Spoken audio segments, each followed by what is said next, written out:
할렐루야. 오늘도 하나님의 은총이 우리 모든 성도에게 함께하기를 주의 이름으로 축원합니다. 여러분, 민주사회에서 일반적으로 다수결을 의사결정 방식으로 사용을 합니다. 왜 그 방법을 사용할까요? 이유가 있습니다. 다수결의 원칙을 사용하는 것은 다수결의 원칙은 소수의 판단보다는 다수의 판단이 더 합리적일 것이라는 생각을 가지고 있기 때문입니다. 우리 사람들 마음속에는 그런 의식이 있어요. 그래서 어떤 모임에서 무엇을 결정할 때 의견이 분분합니다. 예를 든다면 그런 거 있잖아요. 여전도에서 설악산 갑시다, 제주도 갑시다. 어디 가고 싶은 데 있어요? 아니요, 스케일 있게 미국 갑시다. 의견이 분분하면 꼭 마지막에 하는 사람이 있어요. 다수결로 합시다. 다수결로 결정해요. 다수결로 결정할 때는 어떤 마음을 가졌냐면 두 가지 마음이에요. 첫째는 가장 공평하다라고 생각합니다. 그리고 두 번째는 가장 옳은 결정이라고 생각합니다. 그래서 민주사회에서 일반적으로 다수결을 의사결정 방식으로 사용을 합니다. 가장 공평한 방법이요, 또 옳은 결정을 한 방법으로 여기고 있습니다. 그러나 다수결이 항상 옳은 것은 아닌 경우도 있습니다. 특히 군중 심리에 의해서 결정된 다수결이 때로는 소수의 바른 의견을 묵살시킬 수도 있고, 또 더 나아가서 그릇된 길로 인도할 수도 있다는 사실입니다. 우리는 그런 경우를 구약 성경에서도 보게 됩니다. 바로 가나안 정탐을 하고 돌아온 12명의 정탐꾼들 가운데에서 보게 됩니다.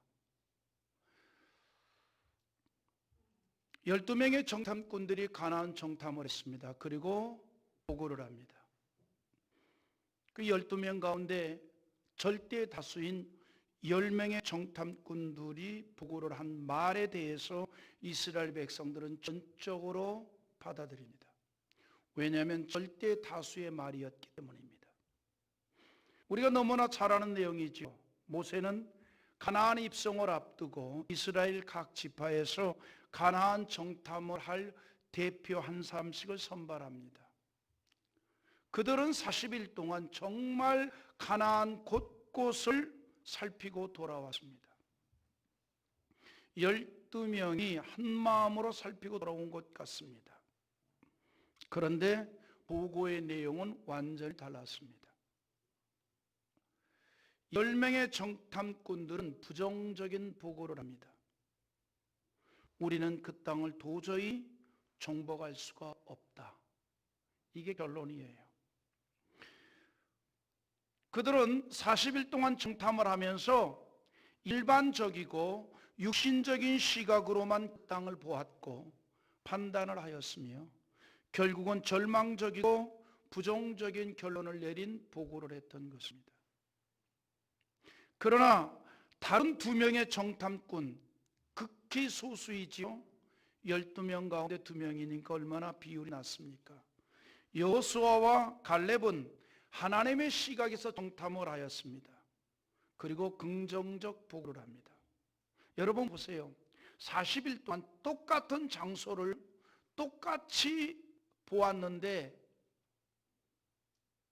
그것에 대한 견해는 하늘과 땅이에요.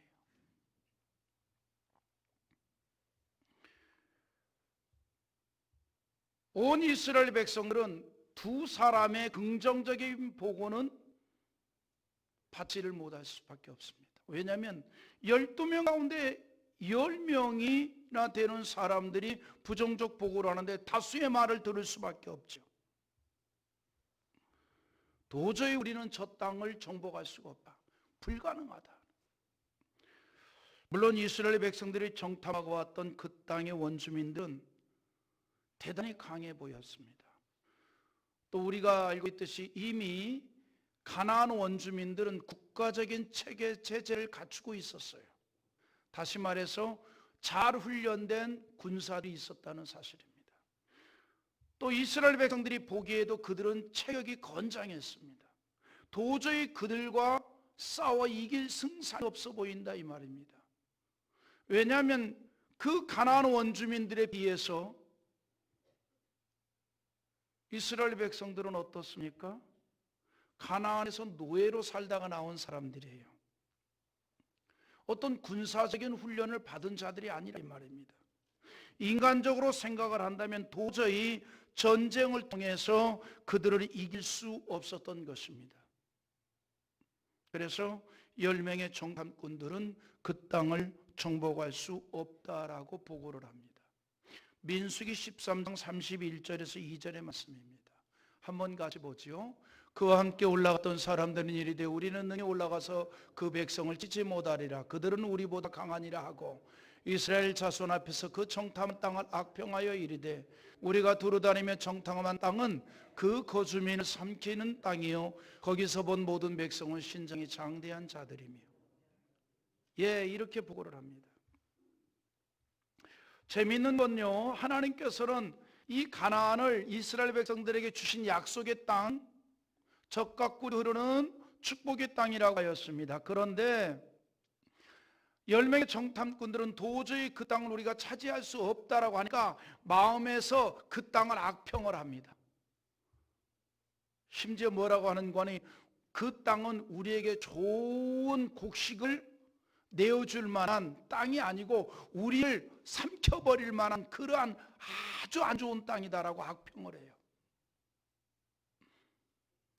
뿐만 아니라 그 땅에 거주하는 자들은 너무 거대한 자들이라 도저히 우리가 싸워 이길 수가 없다라고 말합니다. 그 말을 듣고 온 이스라엘 백성들이 절망하고 통곡을 했습니다. 여러분, 사람의 심성이요 죄성을 지니고 있어가지고 좋은 얘기보다는 안 좋은 얘기에 더 민감하게 반응하는 요소들이 좀 있습니다.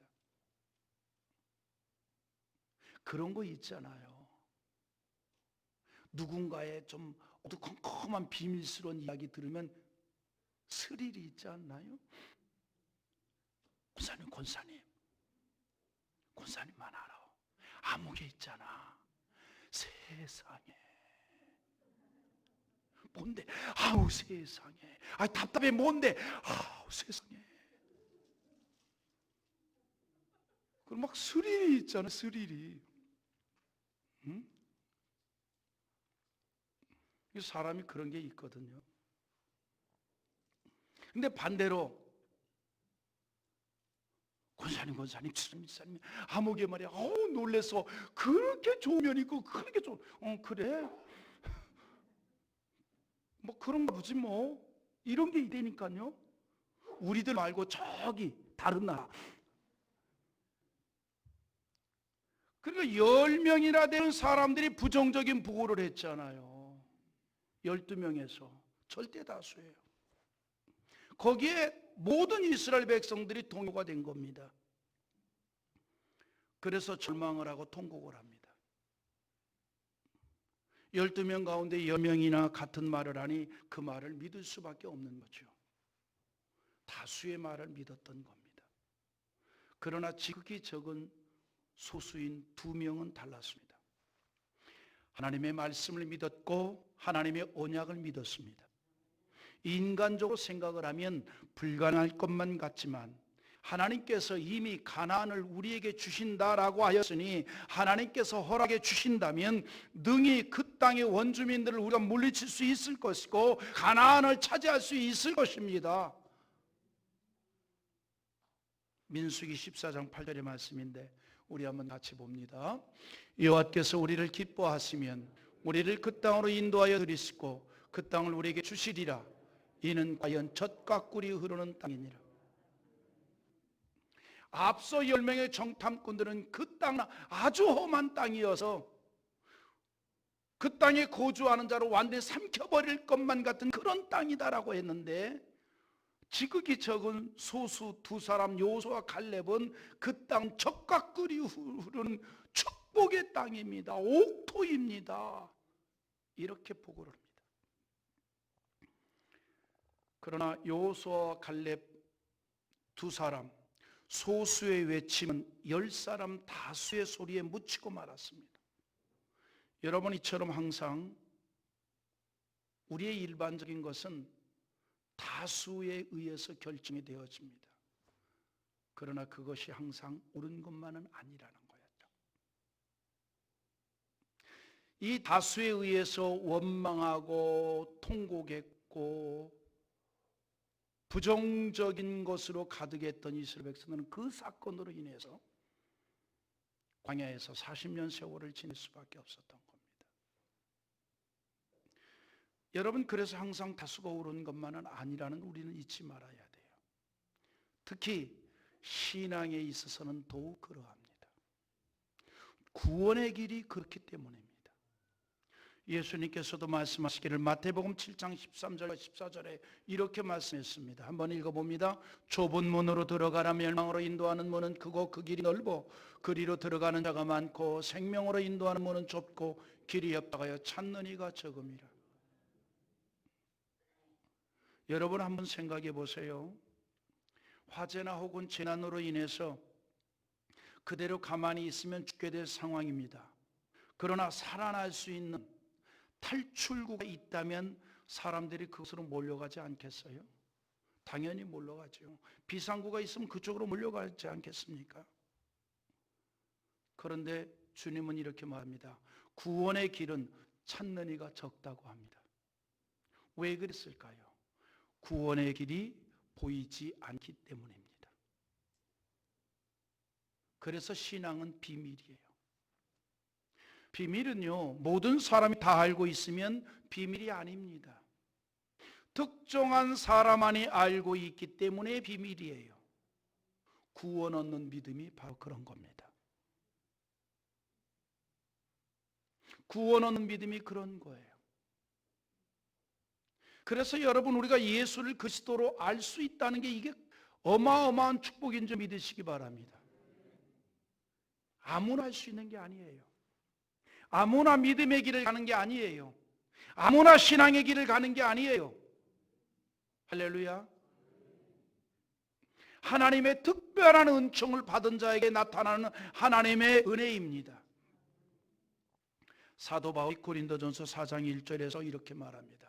사람이 마땅히 우리를 그리스도의 일꾼이요 하나님의 비밀을 맡은 자로 여길지어다. 바울은요, 자신을 하나님의 비밀을 맡은 자로 여겨달라고 말합니다.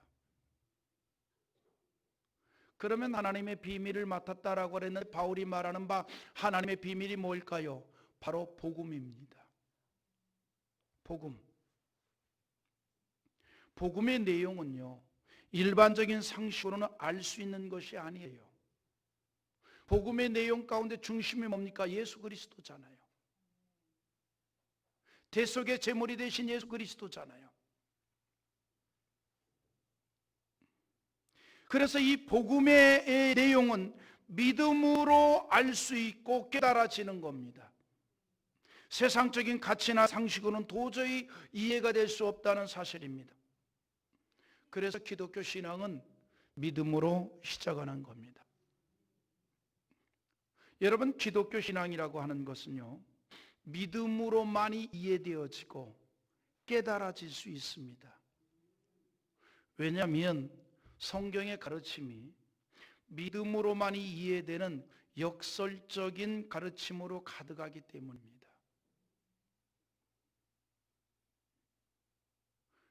역설적 이론으로 가득하다. 역설적 교훈으로 가득하다는 거예요. 그래서 믿음으로만 그것이 이해되어집니다. 여러분, 우리는 일반적으로 상식으로 살아갑니다. 이성적인 어떤 상식으로 살아갑니다. 그런데 하나님의 말씀은 이성적인 상식으로 깨달아지는 게 아니라는 거죠. 오직 믿음으로만이 깨달아지고 믿음으로만이 그 진리를 발견할 수 있는 거예요. 믿음으로만이 그 말씀을 받을 수 있다는 겁니다. 예를 들어 평범한 것 같습니다만 우리의 일상에 관한 이야기가 있습니다. 잠언 25장 21절에 이런 말씀이 있어요. 내 원수가 배고파 하거든 음식을 먹이고 목말라 하거든 물을 마시게 하라. 우리의 생각하고는 완전히 다른 방향 아닙니까?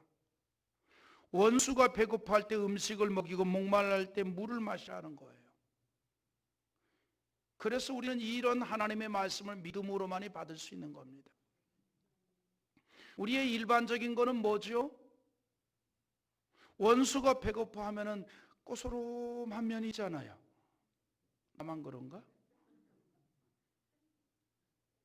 우리 국민 감정이 있잖아요. 우리 국민 감정이 일본에 대해서 이상하게 우리는 일본이 가까운 거리에 있지만은 그러나 일본에 대해서 좀 미워하는 게 있잖아요. 국민 감정이. 그래서 일본이 큰 어려움을 자연재해를 당하면 안타까워하면서도 한편으로는 꼬소름하잖아요.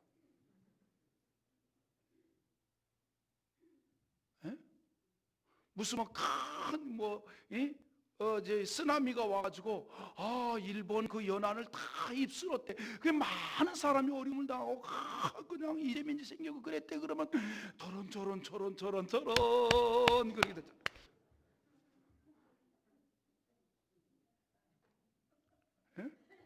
일반적인 마음이에요. 일반적인 마음.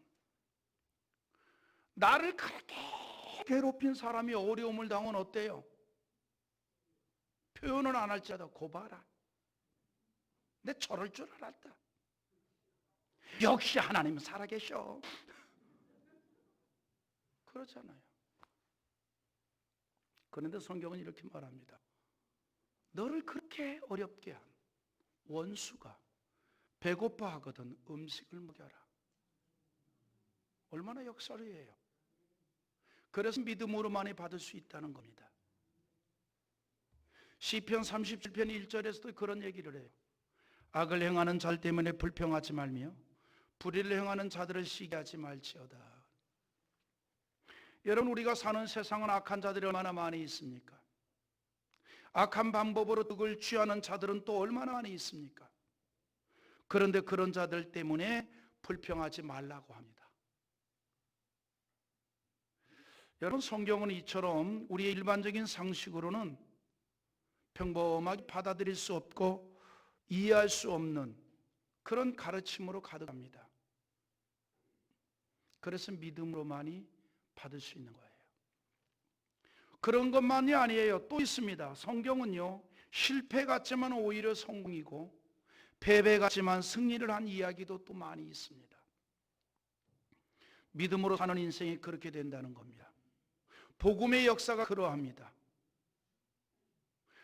오늘 본문에서도 그런 사실을 보게 됩니다. 여러분, 예루살렘에서 시작된 복음의 역사를 보면 꼭 실패 같습니다. 그런데 성공이었습니다. 그 예루살렘에서 이루어진 복음의 역사, 실패 같지만 성공의 역사를 이룬 그 역사 가운데 주목되는 한 인물이 있습니다. 바로 스데반입니다. 그가 누구니까? 예루살렘 7 집사 가운데 한 사람이었습니다. 그가 성령의 충만함을 받게 되자 복음 증거의 열정으로 불타기 시작했습니다. 내가 예수를 전하지 않으면 견딜 수 없다는 거예요. 그래서 담대하게 유대인들에게 예수를 증거했습니다. 왜 그러면 스데반이 이처럼 유대인들에게 예수를 전하려고 하는 열정이 있었을까? 이유가 있습니다. 유대인들에게 있어서 예수는 누구였습니까? 하나님의 이름을 망령되게 한 망상가였습니다. 그래서 유대인들은 십자가의 못을 박으라고 빌라도 법정에서 외쳤던 것입니다. 예수를 잘못 알았던 거죠. 하나님께서 보내신 메시아임에도 불구하고 그를 한낱 망상가로 여겼습니다. 하나님의 이름을 망령되이 여기는 자로 여겼습니다. 잘못 알았던 거죠. 지금 유대인들이 잘못 예수를 알고 있기 때문에 잘못 알고 있는 예수를 바르게 가르쳐 주고 싶었던 거예요. 그래서 예수를 증거했어요. 그래서 예수를 전했어요.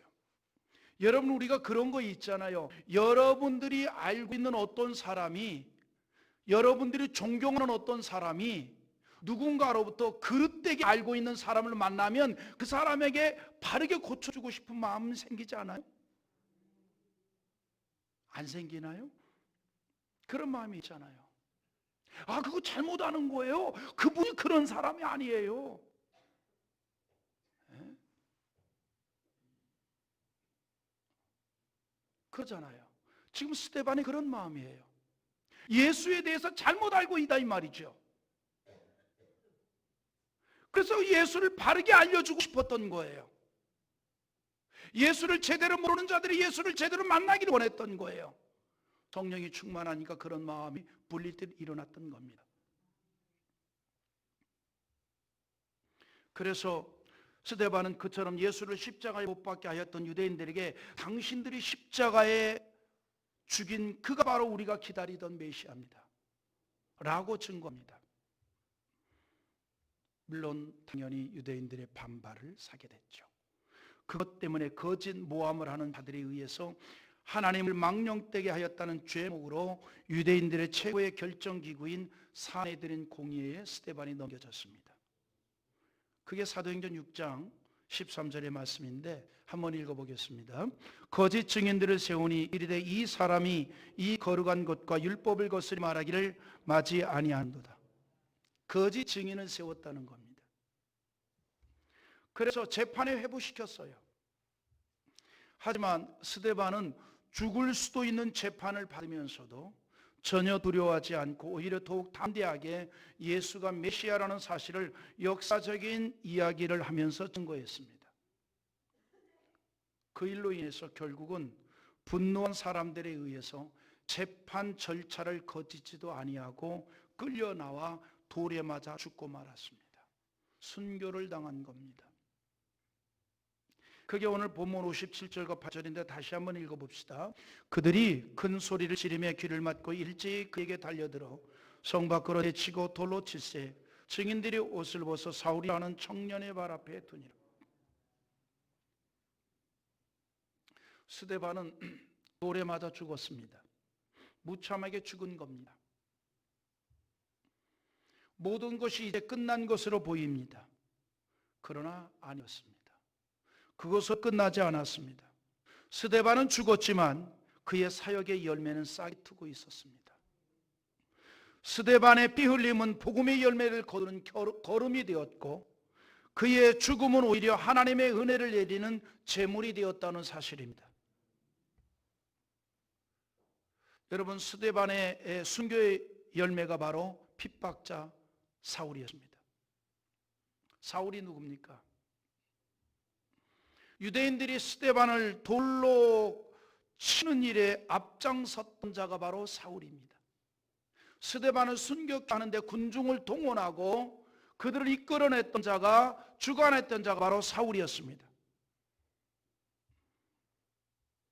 자, 그런데 중요한 게 뭐냐면 그렇게 무참하게 돌을 맞아 순교를 하면서도 스데반은 의연했다는 거예요. 그가 처음 모함을 받고 공의회에 끌려와서 재판을 받게 되었을 때에도 그의 모습은 천사와 같았습니다. 의연했습니다. 성경에 뭐라 그래요? 거짓 증인을 세워서 모함을 했다 이 말입니다. 모함을 받고 공의회에 끌려와서 재판을 받습니다. 그럼에도 불구하고 그의 모습은 천사의 모습과 같다 그럽니다. 사도행전 6장 15절의 말씀인데 공회 중에 앉은 사람들이 다 스데반을 주목하여 보니 그의 얼굴이 천사의 얼굴과 같더라. 천사의 얼굴과 같더라. 스데반이 서 있는 공회가 어떤 공회입니까? 사형을 결정할 수 있는 권한이 있는 공회입니다. 바로 이 공회가 얼마 전 예수를 사형에 처하고 빌라도의 힘을 빌려서 십자가에 못 박도록 음모한 그 공회입니다. 따라서 스데반도 그 판결에 따라서 죽음을 당할 수 있는 상황입니다. 그런데 스데반은 그 자리에 서서 담대하게 당신들이 바로 예수를 십자가에 못 박았고 당신들이 십자가에 못 박은 그가 바로 하나님의 아들이요 메시아라고 증거했습니다. 스데반의 가슴에는 이미 예수의 영으로 충만했기 때문입니다. 그러므로 그 살벌한 장소에 서 있는 스데반의 얼굴은 마치 천사의 얼굴과 같았다라고 말합니다. 그를 둘러싸고 있는 사람들은 모두가 다 공격적인 눈으로 스데반을 바라보았습니다. 여러분, 우리가 한번 연상을 해보세요. 스데반을 죽이기 위해서 공의회에 넘겼습니다. 그것도 거짓 증인을 내세워가지고. 그러면 그 공의회에 스데반을 바라보고 있는 모든 사람들의 눈빛이 어떤 눈빛이었을까요? 존경하는 눈빛? 사랑스러운 눈빛? 아니죠. 공격적인 눈빛이에요. 살벌한 눈빛입니다. 옆에 있는 분들 한번 쳐다보세요. 어떤 눈빛 보냈어요? 예? 어떤 눈빛 보냈어요? 아마 사랑스러운 눈빛을 보냈겠죠. 그런데 지금 스데반을 바라보는 눈빛은 그런 눈빛이 아닙니다. 소위 말하면 도끼를 품은 눈빛이에요. 나는 워낙에 마음이 선해서 그런 눈빛이 안 나와요. 근데 해보고 싶었는데 안 됩니다. 속으로 웃겨. 그런 살벌한 가운데 스데반은 천사의 모습을 하고 있었다는 겁니다. 무슨 말이에요? 스데반의 마음은 평안했다는 겁니다. 얼마나 평안했던지 천사의 얼굴과 같았다는 거예요. 여러분, 이런 은혜가 우리에게도 가득할 수 있기를 바랍니다. 항상 주님의 은혜로 평안할 수 있기를 바랍니다. 세상에서 너무나 힘들고 어려운 가운데서도 평안함이 가득할 수 있기를 원합니다. 신앙적으로 공격을 받아도 평안할 수 있기를 바랍니다. 근심의 어두운 그늘로 가득하지 아니하고 오히려 천사의 얼굴처럼 될 수 있기를 바랍니다. 어떻게 하면 그렇게 될 수 있을까요? 다른 거 없습니다. 성령으로 충만하면 그렇게 됩니다. 스데반이 그러했습니다. 여러분, 그래서 사도행전 7장 오늘 본문 55절에 보면 상반절에 이렇게 말합니다. 스데반이 성령이 충만하여. 스데반이 성령이 충만했다 그럽니다. 여러분, 우리가 성령이 충만하면요, 어떤 상황에서도 평안할 수 있습니다. 담대할 수 있습니다. 전능하신 하나님을 의지하는 믿음이 크기 때문입니다. 뿐만 아니라 주님만을 바라보면 그렇게 됩니다. 스데반은요, 그를 향해서 도끼를 품고 공격하는 사람들을 본 게 아니에요. 그때 오히려 주를 바라보았습니다. 오늘 여러분, 그래서 우리가 세상 살아갈 때에 나를 공격하는 사람들이 있습니까? 그를 보지 말고 주를 보시기 바랍니다. 고난당할 일이 있습니까? 그 고난을 보지 말고 그 위에 계시는 주를 바라보는 자 되기를 원합니다. 그 우리가 찬양도 했죠. 외로울 땐 주님의 얼굴 보라, 위로의 주를 바라보아라. 할렐루야. 괴롭고 외롭고 답답할 때 그걸 보지 마시고 주님을 바라보기를 바랍니다. 스데반은 성령이 충만했고 그를 모함하여서 이 공의회까지 세운 그들을 바라보지 아니하고 주님을 바라보았습니다. 그래서 55절 하반절에 하늘을 우러러 주목하여 하나님의 영광과 및 예수께서 하나님 우편에 서신 것을 보고 주를 바라보았습니다. 그럴 때 그의 얼굴은 천사의 얼굴처럼 되었다는 거예요. 여러분, 얼굴만 변한 것이 아닙니다. 마음도 변했습니다. 자기를 향하여 도끼를 품고 돌을 던지는 자들을 향해서 기도를 하는 것입니다. 우리 60절 한번 읽어보지요. 무릎을 꿇고 크게 불러 이르되 주여 이 죄를 그들에게 돌리지 마옵소서. 이 말을 하고 자니라. 여러분, 스데반의 이 기도가 어떤 기도인지 아세요? 주여 이 죄를 그들에게 돌리지 마옵소서 라고 했습니다. 무슨 말이냐면 지금 자신을 향해서 돌을 던지는 것은 저들의 잘못이 아니라 저들의 감정을 자극시킨 나의 잘못이니 저들에게 죄를 묻지 말아 주옵소서 라고 한 기도입니다. 이야, 대단히 훌륭한 기도 같아요. 주여, 창대교회 담임 목사에게도 이런 기도가 가득하게 하옵소서.